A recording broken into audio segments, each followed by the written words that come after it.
বলছে যে নিজের ভালো বোঝে না তাকে মূর্খ ছাড়া কিছু বলা যায় না। কেন নিজের ভালো বুঝি না? পুত্র প্রতিপালন করছি, শয়তানি করছি, লোকে সর্বনাশী করছি, চিটিংবাজি করছি, পয়সা সঞ্চয় করছি, নিজের ভালোর জন্য নয়। শাস্ত্র বলছে বাবা শোনো, মৌমাছি সারাটা জীবন কত কষ্ট করে কাঁটার সঙ্গে যুদ্ধ করে ক্ষত বিক্ষত হয়ে ফুল থেকে মধু তুলে নিয়ে আসে।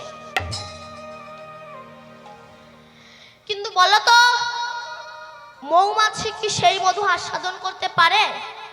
না। ধূর্ত মানুষ মৌমাছিকে পুড়িয়ে তার চাক নিংড়ে তারা মধু আস্বাদন করে। তা তুমি এই যে গাড়ি বাড়ি করছো না, নিজের ভালোর জন্য নয়। কেন? ঠিক ওই মৌমাছির মতো তোমার মরার পরে ওই মৌমাছির মতো তোমাকে পুড়িয়ে তোমার নিজের ছেলে মেয়েরা বাড়িতে এসে তোমার চাক নিংড়ে নিংড়ে তারা মধু আস্বাদন করবে, কিন্তু তোমার কথাই তারা ভুলে যাবে।